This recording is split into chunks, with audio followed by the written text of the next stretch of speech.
خلیفہ ہونے کے باوجود انہیں گھر کا کام کرنے اور بازار سے سودا سلف لانے میں بھی کوئی عار محسوس نہیں ہوتا تھا۔ انصاف کا یہ عالم تھا کہ جب فاروق اعظم رضی اللہ عنہ کے بیٹے نے شراب پی تو آپ نے خود اسے اپنے ہاتھ سے کوڑے مارے، جس کے صدمے سے وہ قضا کر گئے۔ چنانچہ ابن مظعون رضی اللہ عنہ، جو حضرت عمر رضی اللہ عنہ کے سالے اور بڑے رتبے کے صحابی تھے، جب اس جرم میں ماخوذ ہوئے تو اعلانیہ ان کو 80 درے لگوائے۔ گورنر مصر حضرت عمر رضی اللہ عنہ بن العاص کے متعلق جب ایک قبطی نے آ کر ظلم و زیادتی کی شکایت کی تو حضرت عمر رضی اللہ عنہ نے فوراً ان کو مصر سے طلب فرما کر سزا دی۔ انتہا یہ کہ اگر خلیفہ خود بھی کسی معاملے میں مدعی ہوتا تو وہ عام لوگوں کی طرح عدالت میں حاضر ہو کر اپنا مطالبہ پیش کرتا تھا، اور قاضی خلیفہ کی شخصیت کو نظر انداز کر کے وہی فیصلہ کرتا تھا جو اسے از روئے شریعت دوسرے لوگوں کے حق میں کرنا چاہیے تھا۔ چنانچہ فاروق اعظم رضی اللہ عنہ، جو بڑے جاہ و جلال کے خلیفہ تھے، ایک مرتبہ ابی بن کعب رضی اللہ عنہ سے آپ کا تنازع ہو گیا۔ چنانچہ حضرت زید رضی اللہ عنہ بن ثابت کے ہاں مقدمہ پیش ہوا۔ حضرت عمر رضی اللہ عنہ اس سلسلے میں ان کے پاس گئے تو وہ تعظیماً کھڑے ہو گئے، اپنی جگہ خالی کر دی۔ حضرت عمر رضی اللہ عنہ نے فرمایا کہ یہ پہلی ناانصافی ہے جو تم نے اس مقدمے میں کی ہے۔ یہ کہہ کر آپ اپنے فریق کے برابر جا کر بیٹھ گئے۔ اس کے علاوہ یہی خلفاء اس بے غرضی اور خلوص کے ساتھ زندگی بسر کرتے رہے کہ ان خلفائے راشدین نے بیت المال کے ایک ایک پیسے کی حفاظت کی اور اس کے صرف میں حد درجہ احتیاط برتتے تھے۔ وہ اس کو حقیقتاً قوم کی امانت سمجھتے تھے اور اس بنا پر کوئی پیسہ اپنی ذات یا اپنے خاندان کے کسی فرد کے آرام و آسائش پر خرچ کرنے کو حرام سمجھتے تھے۔ جو خلفاء بیت المال سے اپنی معاشی ضروریات کے لیے لیتے تھے وہ صرف اس قدر کہ اس سے زندگی کی ابتدائی ضرورتیں پوری ہو سکیں۔ چنانچہ حضرت عمر رضی اللہ عنہ ایک مرتبہ بیمار ہوئے، دوا میں شہد تجویز کیا گیا۔ بیت المال میں شہد موجود تھا، لوگوں نے کہا کہ اس میں سے لے لیجئے، مگر آپ نے مسلمانوں کی اجازت کے بغیر اسے لینا گوارا نہیں کیا۔ چنانچہ آپ نے مسجد نبوی میں تشریف لا کر مسلمانوں سے شہد کے استعمال کی باقاعدہ اجازت لی۔ یہاں تک کہنے کے بعد منصور بن احمد رکا، سوچا، دم لیا۔ اس کے بعد غور سے اپنی بیوی کیتھرین کی طرف دیکھتے ہوئے کہنے لگا، کیتھرین، یہی وہ خوبیاں تھیں جو دور اول کے مسلمانوں میں تھیں۔ ان کی یہی خوبیاں ان کی کامیابی اور ان کی کامرانیوں کے باعث بنتی تھیں۔ انہوں نے وحدانیت اور توحید کے جذبے کو اپنے جسم کا ایک جزو بنا لیا تھا، جس کی بنا پر ان کے اندر ایک ایسا جذبہ پیدا ہو گیا تھا جس کی مثال دنیا کے کسی مذہب اور کسی بھی خطے میں پیش نہیں کی جا سکتی۔ لیکن ہماری بدقسمتی کہ ہم نے ان کے اعمال اور ان کے کارناموں کو ایک طرف رکھ دیا اور ان کی بے نفسی اور بے غرضی کو پس پش ڈال کر اپنی غرض اور اپنے نفس کے بندے بن کر رہ گئے۔ یہاں تک کہنے کے بعد منصور بن احمد تھوڑی دیر کے لیے رکا، کچھ سوچا، پھر کیتھرین کی طرف دیکھتے ہوئے دوبارہ کہہ رہا تھا، کیتھرین، اسلامی عقائد اور اعمال کی اصل روح کو معلوم کر لینے کے بعد یہ بات بخوبی سمجھ میں آ جاتی ہے کہ جو جماعت ان پر کاربند اور عمل پیرا ہوگی اسے بے شک دنیا کی سب سے مہذب، شائستہ اور اخلاق صالح کا مالک ہونا چاہیے، کیونکہ یہی وہ جماعت ہوگی جس کے دل میں کسی شخص یا کسی قوم کے خلاف ذاتی نفرت اور عناد کے جذبات نہیں ہوں گے۔ یہ جماعت حق کی علمبردار اور باطل کے لیے آہنی دیوار اور تیز تلوار ہوگی۔ اس کی نظر میں امیر غریب، شاہ و گدا، گورے کالے، عربی اجمی سب برابر ہوں گے۔ ذاتی فضیلت، شخصی بغض و عناد کے باعث اس جماعت کا کسی شخص یا قوم سے کوئی بگاڑ نہیں ہوگا۔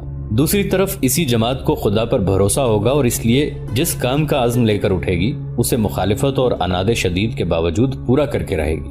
جو ان میں فقیر اور مفلس ہوں گے ان کے ہاتھ اگرچہ خالی ہوں گے، ان کے گھروں میں شاید کھانے کو بھی نہ ہو، لیکن ان کی آنکھوں میں بے غرضی کا نور چمکتا ہوگا، ان کی پیشانیوں سے قناعت اور صبر کا اطمینان برستا نظر آئے گا۔ قلت مال بلکہ فقدان مال کے باوجود ان کے اندر ایک اعلیٰ پائے کا جذبہ ہوگا۔ جاہ و جلال عظیم ان کی شکل و صورت سے آشکارا ہوگا۔ یہ خدا کے ہوں گے اور خدا ان کا ہوگا۔ جدھر یہ رخ کریں گے اقبال اور ظفرمندی ان کے قدم چومے گی۔ ان کو ہتھیاروں کی بھی ایسی چندنا ضرورت نہیں پڑے گی۔ یہ جس طرف نگاہ اٹھائیں گے قوموں اور جماعتوں کی تقدیروں کو پلٹ کر رکھ دیں گے۔ یہ جس زمین پر اپنے گھوڑے دوڑائیں گے زمین اپنے خانے اگل کر ان کی کنجیاں ان کے ہاتھوں میں دے دے گی۔ یہ صرف خشکی اور زمین پر نہیں بلکہ سمندروں کی طوفانی موجوں میں بھی حق کا علم سرفراز اور سربلند کرنے کے لیے کود پڑیں گے۔ متلاطم موجیں ان کے عزائم کو نہ روک سکیں گی۔ اور پھر ہمارے خلفائے راشدین کی زندگی مسلمانوں کے لیے ایک مثال ہے۔ خلفائے راشدین جس طرح زہد و قناعت، سادگی اور بے غرضی اور بے نفسی کی زندگی بسر کرتے رہے تھے، اسی طرح وہ اس بات کی بھی شدید نگرانی کرتے رہے تھے کہ عمال اور دوسرے عہدیداران حکومت بھی اسی طور طریقے پر زندگی بسر کریں۔ اول تو ان لوگوں کا انتخاب بھی بڑی احتیاط سے ہوتا تھا، پھر انتخاب کے بعد ہر ایک سے عہد و پیمان لیا جاتا تھا کہ وہ ترکی گھوڑے پر سوار نہیں ہوگا، باریک کپڑا نہیں پہنے گا، چھنا ہوا آٹا نہیں کھائے گا، دروازے پر دربار نہیں رکھے گا، حاجت مندوں کے لیے اس کا دروازہ کھلا رہے گا۔ ہر عامل کی آمدنی اور اس کے اخراجات وغیرہ کی بڑی دیکھ بھال کی جاتی تھی۔ اس لیے اگر کسی عامل کا سامان یا اخراجات اس کی آمدنی سے زیادہ معلوم ہوتے تھے تو فوراً اس سے احتساب ہوتا تھا۔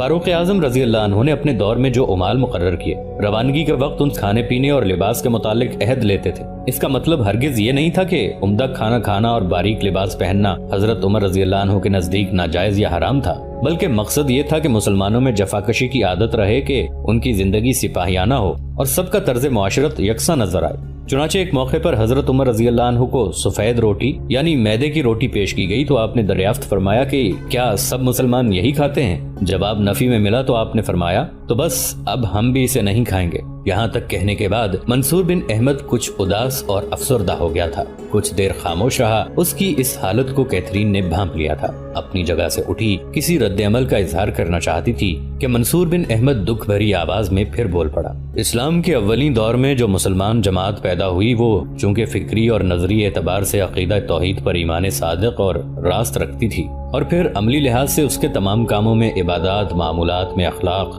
عادات میں ارتقاء کی روح کار فرما تھی۔ اسی بنا پر جماعت دنیا کی سب سے زیادہ صالح جماعت تھی، اور بقائے صلح کے قانون فطری کے مطابق اس جماعت ہی کو حق تھا کہ وہ سب پر فائق اور برتر ہو کر رہے۔ یہاں تک کہنے کے بعد منصور بن احمد پھر رک گیا۔ چہرے پر اداسی اور فکرمندی مزید گہری ہو گئی تھی۔ اس پر کیتھرین نے معاملے کو سمجھتے ہوئے منصور بن احمد کی پشت پر ہاتھ رکھا، اپنے دونوں ہاتھ اس کے شانے پر رکھتے ہوئے بڑی چاہت اور محبت سے بولی، میں جانتی ہوں آپ یہ حالات سناتے ہوئے اداس اور افسردہ ہو گئے ہیں، اب اٹھیں، آرام کریں، میں بستر درست کر دیتی ہوں۔ اس کے ساتھ ہی کیتھرین پیچھے ہٹی، پھر وہ بستر درست کرنے لگی۔ ہلاکو خان جنوب کی طرف سفر کرتے ہوئے اپنے لشکر کے ساتھ فلسطین کے شمال میں پہنچ گیا تھا۔ یہاں اس نے ایک روز پڑاؤ کر رکھا تھا کہ اس کے کچھ مخبر پڑاؤ میں داخل ہوئے۔ ہلاکو خان کو جب ان کی آمد کی اطلاع دی گئی تب ہلاکو خان نے فوراً انہیں طلب کر لیا۔ وہ تعداد میں 3 تھے۔ جب انہیں ہلاکو کے خیمے میں اس کے سامنے پیش کیا گیا تو اس وقت کسی اہم معاملے پر غور کے لیے ہلاکو کے 5 بیٹے اور سارے سالار بھی اس کے پاس بیٹھے ہوئے تھے۔ ہلاکو نے کچھ دیر تک آنے والے ان 3 مخبروں کا جائزہ لیا اور پھر کہنے لگا، اگر تمہارے پاس کوئی خبر ہے جو تم مجھ سے کہنا چاہتے ہو تو کہو، ساتھ ہی مجھ پر یہ بھی انکشاف کرو کہ تم کس سمت کی خبریں رکھتے ہو۔ جواب میں ایک مخبر بولا اور کہنے لگا، ہم شمالی علاقوں کی طرف سے آئے ہیں اور وہاں ہمیں کافی نقصان کا سامنا کرنا پڑا ہے۔ یہ الفاظ سن کر ہلاکو خان چونکا تھا۔ اس کے بیٹے اور سارے سالار بھی کبھی ہلاکو خان کبھی آنے والے مخبروں کی طرف دیکھ رہے تھے، یہاں تک کہ ہلاکو خان کے کہنے پر ایک مخبر بولا اور تفصیل بتاتے ہوئے کہنے لگا، خاقان مسلمانوں کا وہی سالار جو اس سے پہلے کسی دور میں بغداد کے لشکریوں کا نائب سالار ہوا کرتا تھا اور جس کا نام منصور بن احمد ہے، ہمارے نقصان کا لگاتار باعث بنتا جا رہا ہے۔ آپ جانتے ہیں حلب اور حمص دونوں شہروں پر ہمارا قبضہ ہو چکا تھا، وہاں ہمارے خاصے لشکر تھے۔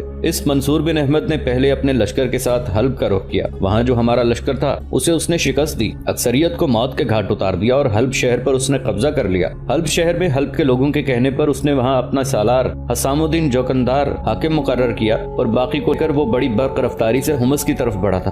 حمص میں ہمارا جو لشکر تھا اس نے ڈٹ کر مقابلہ کیا، بلکہ حمص کے نوا میں ایک منگول نے منصور بن احمد کو انفرادی مقابلے کے لیے للکارا، لیکن ہمارے اس ساتھی کی بدقسمتی، وہ منصور بن احمد کے ہاتھوں انفرادی مقابلے میں مارا گیا، اور جب اجتماعی لڑائی ہوئی تو منصور بن احمد نے ہمارے اس لشکر کو بھی بدترین شکست دی اور اسے مار بھگایا، اس کی اکثریت کو موت کے گھاٹ اتار دیا تھا۔ اس طرح اس نے حمص پر بھی قبضہ کر لیا۔ اس کے بعد جب یہاں سے آپ کے حکم پر مزید لشکر حمص اور حلب کی طرف بڑھا تو منصور بن احمد نے عجیب سی چال چلی۔ حلب شہر میں جو پہلے سے محافظ لشکر تھا اس نے اسے حلب میں رہنے دیا، اور جو دستے اس نے اپنے سالار حسام الدین جوکندار کی کمانداری میں دیے تھے انہیں حمص میں بلا لیا۔ اس طرح اس کا ساتھی حسام الدین حلب پہنچ گیا، وہاں ہمارے نئے لشکر سے ان کا مقابلہ ہوا۔ ہماری بدقسمتی اور مسلمانوں کے اس سالار کی خوشبختی کہ اسے بھی اس نے بدترین شکست دی، وہ لشکر بھی ابھی شکست اٹھا کر آپ کے پاس پہنچنے والا ہے۔ منصور بن احمد نے وہاں اپنا ایک حاکم مقرر کیا۔ اس کے بعد وہ بڑی تیزی اور برق رفتاری سے حلب کی طرف بڑھا۔ اس حلب شہر کا ہمارے ایک نئے لشکر نے محاصرہ کر رکھا تھا، اسے بھی اس منصور بن احمد نے شکست دی اور اسے نقصان پہنچا کر بھگا دیا۔ وہاں بھی اس نے حلب کے لوگوں سے ایک کو حاکم مقرر کیا۔ اس کے بعد وہ اپنے لشکر کے ساتھ واپس کوہستان کیچاق کی طرف جا چکا ہے۔ یہ ساری تفصیل جاننے کے بعد ہلاکو نے اپنے مخبروں کو جا کر آرام کرنے کے لیے کہا۔ کچھ دیر وہ گہری سوچوں میں ڈوبا رہا، پھر اپنے سارے سالاروں کا جائزہ لے کر کہنے لگا، اس میں کوئی شک نہیں کہ منصور بن احمد جنگ کا بہترین تجربہ رکھتا ہے، اپنا آپ بچانا بھی جانتا ہے اور اپنے مخالفوں کو شکست دینے کے ہنر سے بھی واقف ہے۔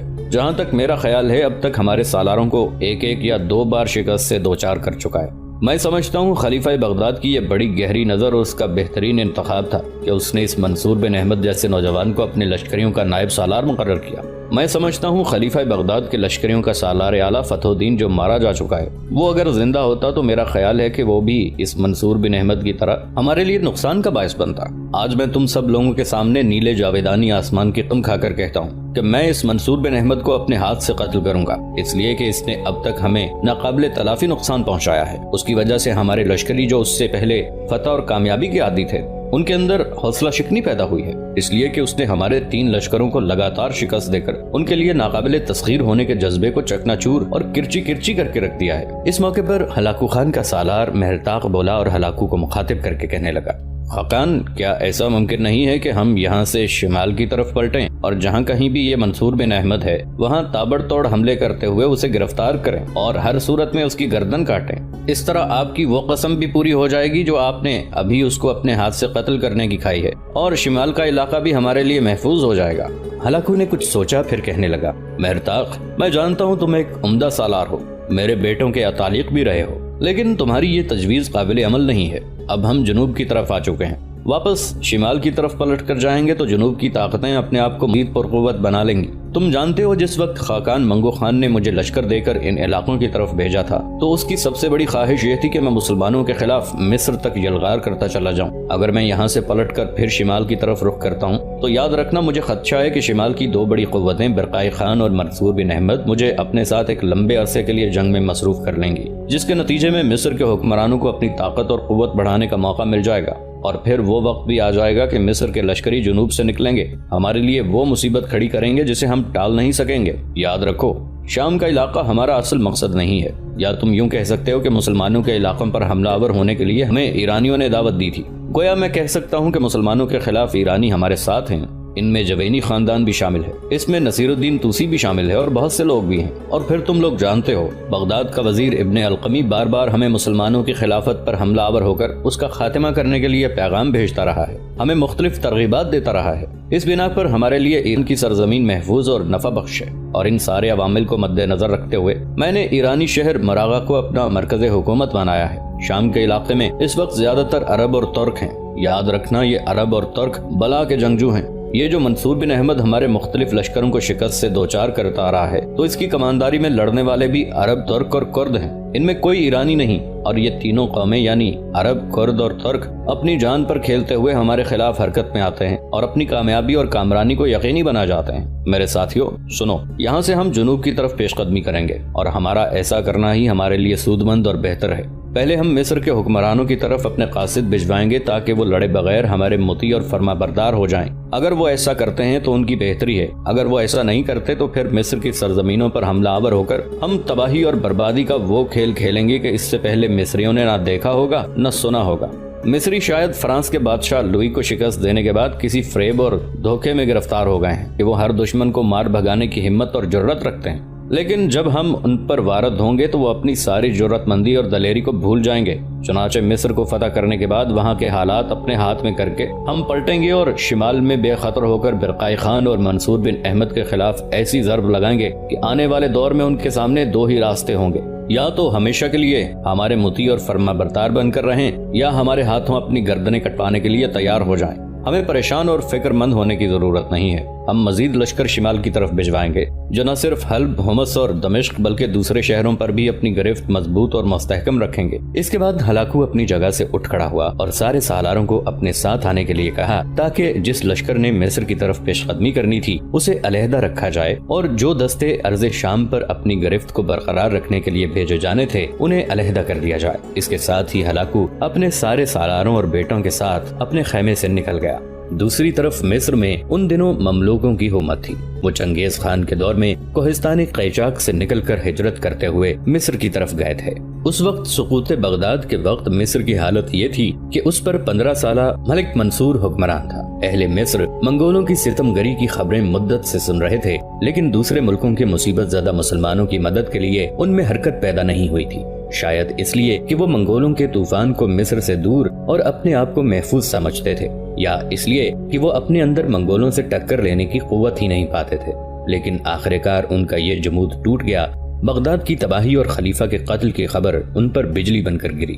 جب منگولوں کے مفتوحہ علاقوں سے مسلمانوں کے لٹے پٹے قافلے پناہ لینے کے لیے مصر میں داخل ہونا شروع ہوئے تو اہل مصر میں سخت ہیجان برپا ہو گیا۔ جب وہ ہجرت کرنے والوں کی زبان سے منگولوں کے ظلم و ستم کے واقعات سنتے تو ان کا خون کھول اٹھتا تھا، اور اب وہ شدت سے محسوس کرنے لگے تھے کہ خطرہ ان کے قریب آ پہنچا ہے۔ اگر وہ ان کے مقابلے کے لیے تیار نہ ہوئے تو ان کا وہی حشر ہوگا جو اہل بغداد کا اس سے پہلے ہو چکا ہے۔ اسی دہشت اور ہیجان کی فضا میں مملوکوں کے ایک سالار سیف الدین قطوزی، جسے تاریخ کے اوراق میں قطز بھی کہتے ہیں، اس نے علماء اور عمائدین سلطنت کو جمع کیا اور ان سے کہا، یہ بڑا نازک وقت ہے۔ اب منگولوں نے مرکز خلافت کو برباد کر ڈالا ہے اور خلیفہ کو شہید کر دیا ہے، اور کوئی تعجب نہیں ہے کہ وہ مصر کا رخ کریں۔ ہمارا بادشاہ ابھی بچہ ہے، وہ دن بھر غلاموں کے ساتھ کبوتر اڑانے کے سوا کچھ نہیں جانتا۔ اس وقت ہمیں کسی ایسے حکمران کی ضرورت ہے جو صاحب سیف ہو اور صاحب تدبیر بھی۔ تمام علماء اور امراء نے اس کی رائے سے اتفاق کیا اور کہا، ہم آپ سے بڑھ کر کسی اور کو مسند حکومت کے لائق نہیں سمجھتے۔ چنانچہ 15 سالہ منصور کو معزول کرنے کے بعد سب نے قطوزی یعنی قطز کے ہاتھ پر بیعت کی، اور شوال 657 ہجری بمطابق 1269 عیسوی میں اسے مصر کا حکمران بنایا، اور تخت نشین ہونے کے بعد اس نے الملک المظفر کا لقب اختیار کیا۔ ملک المظفر کے خدشات درست ثابت ہوئے۔ اس کی تخت نشینی کے تھوڑے ہی عرصے کے بعد منگول شام کو پامال کرتے ہوئے فلسطین میں نمودار ہوئے، لیکن ارض فلسطین ان کی منزل مقصود نہیں تھی۔ اب تو وہ مصر پر قبضہ کرنے کے خواب دیکھ رہے تھے۔ فلسطین اور مصر کے درمیان ریگستان کا ایک چھوٹا سا ٹکڑا ہی تو حائل تھا۔ ان کو پختہ یقین تھا کہ اس ذرا سے ٹکڑے کو پار کرنے کے بعد فرعونوں کی سرزمین ان کے قدموں کے نیچے ہوگی، اور دریائے نیل میں ان کی کشتیاں چلیں گی۔ بحرائے روم کے نیلے پانی کے کنارے ان کے لیے عشرت قدے تعمیر ہوں گے۔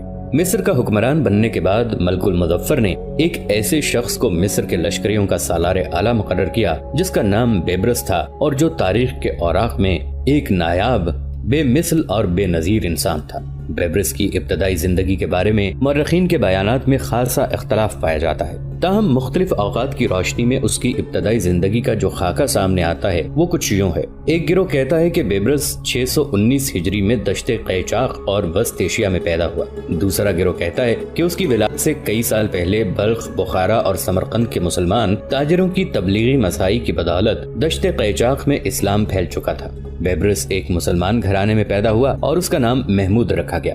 ایک تیسرا گروہ کچھ اس طرح لکھتا ہے کہ اس کے باپ کا نام خوارزم شاہی سلطنت میں ایک معزز عہدہ تھا۔ بدقسمتی سے حکمران وقت کسی بات پر ناراض ہو گیا اور اس کو پابند سلاسل کر دیا۔